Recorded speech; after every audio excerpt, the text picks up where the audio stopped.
नमस्कार दोस्तों। देखिए, एक कहावत है, कहावत क्या बल्कि ये जीवन की एक सच्चाई है कि सच कभी छिपाए नहीं छिपता और झूठ जो है उसके पैर नहीं होते।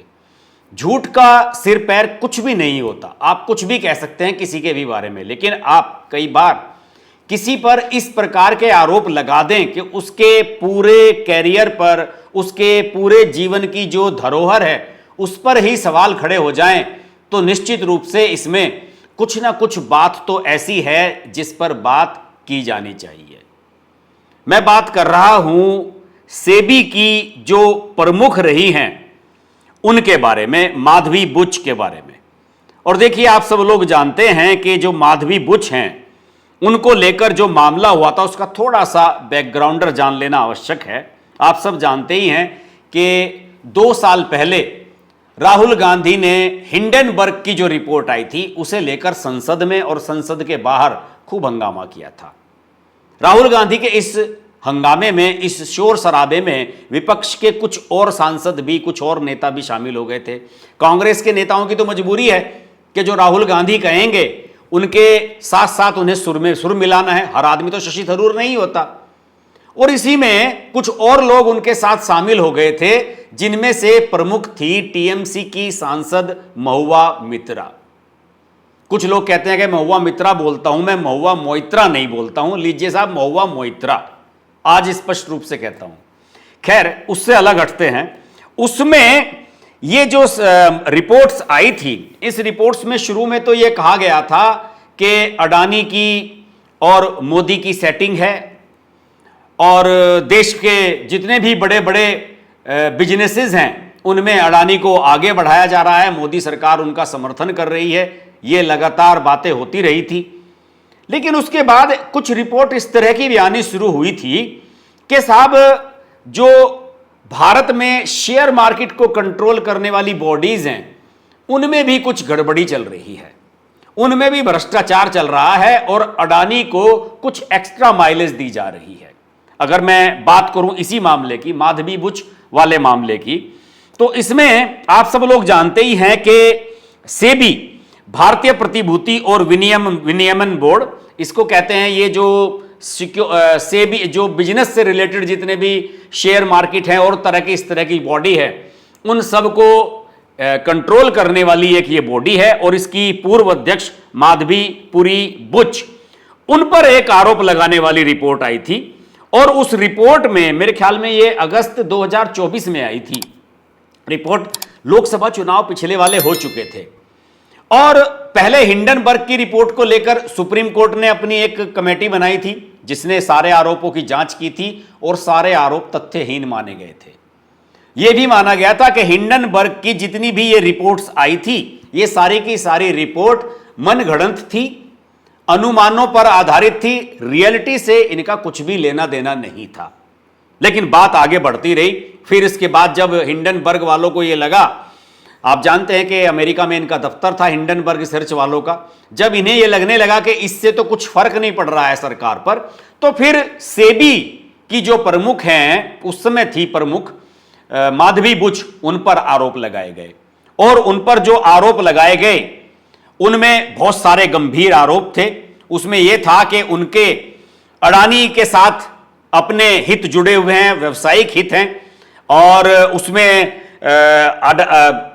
मेरे सामने पूरी डिटेल्स इन आरोपों की खुली हुई है कि बुच और उनके पति द्वारा मॉरिशस वाहन में GDOF सेल, जिसको कहते हैं, में निष्क्रिय हिस्सेदारी शामिल थी, जिसका कथित तौर पर अडानी शेयरों में पैसा लगाने के लिए इस्तेमाल किया गया। मतलब मॉरिशस से पैसा कमाया और अडानी के शेयरों में खुद माधवी बुच और उनके पति ने लगाया था।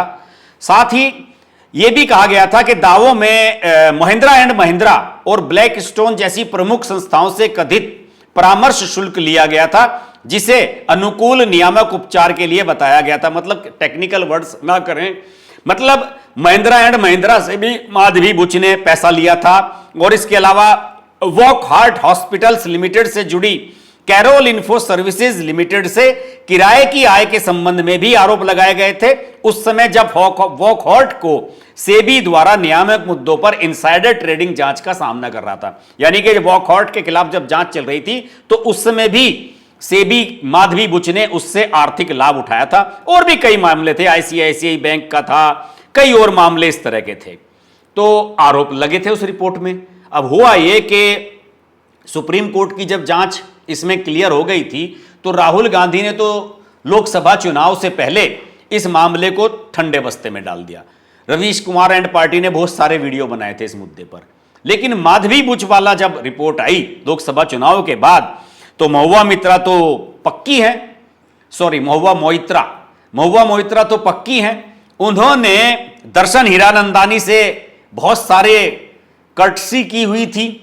दर्शन हीरानंदानी ने, जो दुबई में बैठा हुआ कारोबारी है, उसने सवाल पूछवाए थे पैसे दे देकर महुआ मोइत्रा से। 50 के करीब सवाल हैं, तो पब्लिकली आप जानते हैं कि ये आरोप लगे थे, जिसमें जांच भी हुई थी। और यह भी हुआ था कि महुआ मोइत्रा की सांसदी चली गई थी। आप सब लोग जानते हैं कि उन्हें सांसदी चली गई थी और उसके बाद फिर उन्हें टिकट दिया था ममता बनर्जी ने और वो फिर से चुनाव जीत करके आई थी। तो महुआ मोइत्रा ने सोचा कि साहब दर्शन हीरानंदानी ने तो मेरा घर का भी काम कराया था, रिनोवेशन कराया था सांसद आवास का, दुबई आने जाने का सारा खर्चा, महंगी शॉपिंग का सारा खर्चा वो सब उठाते ही थे। तो उन्होंने सोचा कि माधवी बुच वाले मामले में भी लोकपाल में शिकायत दर्ज की जाए। देखिए, राहुल गांधी ने इसमें कुछ नहीं किया, लेकिन महुआ मोइत्रा उन्होंने अगस्त में या अक्टूबर में पिछले साल लोकपाल में इसकी शिकायत की। इसके अलावा आईपीएस अधिकारी, पूर्व आईपीएस अधिकारी अमिताभ ठाकुर, उन्होंने और 2 और लोगों ने, उनके नाम नहीं मुझे पता, उन लोगों ने भी इसमें शिकायत की थी और लोकपाल में गए थे। और आरोप जो मैंने आपको सारे के सारे बताए ही हैं कि किस प्रकार के आरोप थे। और उसमें माधवी के जो पति हैं उनको भी इसमें लपेट लिया गया था कि साहब उन्होंने भी इनका दुरुपयोग किया था और इनके इतनी बड़ी अधिकारी होने का फायदा उठाया था। अब इसमें कल यानी कि 28 मई को 94 पेज का एक डिसीजन आया है लोकपाल का। न्यायमूर्ति एएम खानविलकर की अध्यक्षता वाली 6 सदस्यीय पीठ ने यह फैसला सुनाया है। और इसमें जो फैसला कहा है उस पर जो कोट किया है कोर्ट ने, लोकपाल ने, जो मैं आपको बता रहा हूं, उन्होंने कहा है कि ये सारे के सारे आरोप जो हैं एकदम अस्थिर हैं, निराधार हैं और तुच्छता की हद तक राजनीति से प्रेरित हैं। मतलब गिरावट भरे हैं, बहुत गिरे हुए आरोप हैं। इस तरह का फैसला उन्होंने सुनाया है। और इस फैसले के बाद अब आप समझ सकते हैं कि क्या स्थिति बनती हुई नजर आ रही है। इसमें यह कहा गया है लोकपाल द्वारा शिकायतों को तुच्छ, निराधार और राजनीतिक रूप से प्रेरित बताते हुए स्पष्ट रूप से इसकी निंदा की गई है।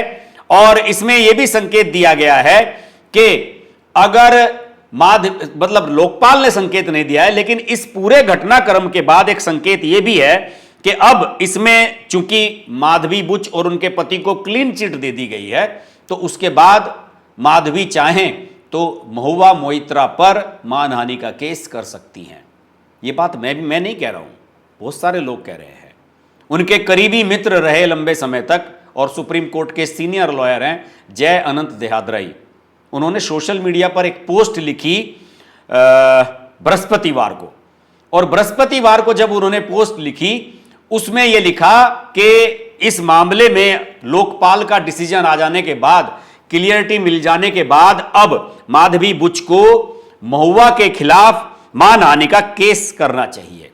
और जय अनंत देहादराई ने अपने ट्वीट में, अपनी पोस्ट में मोइत्रा के लिए मरकी मोइत्रा, जिसे कहते हैं ना कि गंदा पानी, इस तरह का पानी, उस तरह से तुलना की है महुआ मोइत्रा की, वो शब्द लिखे। हालांकि बाद में उन्होंने उसको डिलीट कर दिया इस पोस्ट को, उसका स्क्रीनशॉट आप देख सकते हैं, लेकिन उन्होंने साफ तौर पर लिखा इस पर।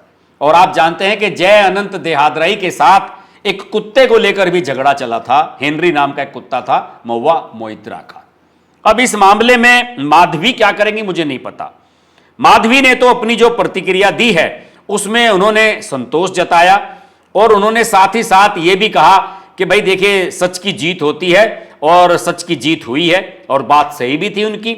उन्होंने ये भी कहा कि हम पर जो आरोप लगाए गए थे वो पूरी तरह से निराधार और चरित्र हनन करने वाले थे, और उन्होंने कहा कि उनके सभी वित्तीय लेन देन पूरी तरह से खुलासा किए गए और कानून के अनुसार थे।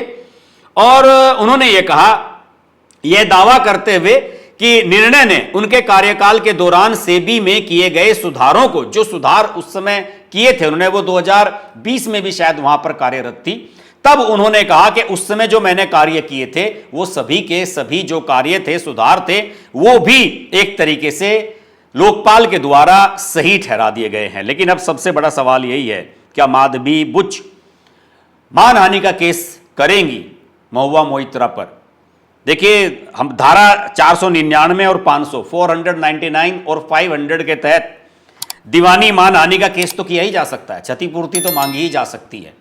मुझे नहीं पता कि माधवी बुच जैसी सम्मानित और बड़े ओहदे पर रही महिला ऐसा करेंगी या नहीं, लेकिन अगर ऐसा नहीं किया जाएगा तो महुआ मोइत्रा जैसे लोगों का साहस बढ़ता रहेगा, राहुल गांधी जैसे लोगों का साहस बढ़ता रहेगा। ये लोग आने वाले समय में और अधिक आरोप लगाएंगे और झूठी सच्ची रिपोर्ट लेकर आएंगे, संसद की कार्रवाई को बाधित करने की कोशिश करेंगे और सम्मानित लोगों पर कीचड़ उछालने की कोशिश करेंगे।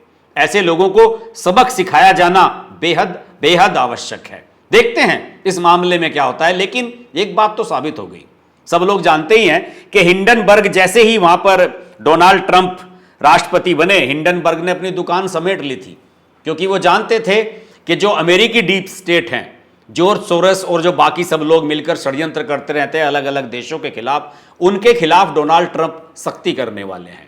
क्योंकि इन सब लोगों ने डोनाल्ड ट्रंप के खिलाफ भी बहुत सारे षड्यंत्र किए हुए थे। तो डोनाल्ड ट्रंप के शपथ लेने से पहले ही, शपथ तो उन्होंने ली जनवरी में, दिसंबर या नवंबर में ही 2024 में हिंडनबर्ग ने अपना बोरिया बिस्तर समेट लिया था।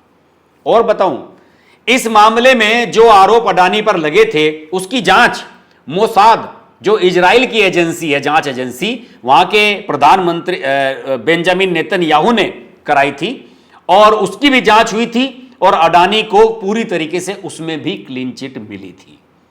तो मेरा तो मानना है कि इसमें माधवी बुच ही नहीं, अडानी जैसे लोगों को भी इन लोगों को सबक सिखाना चाहिए और इनके खिलाफ मानहानि का केस करना चाहिए।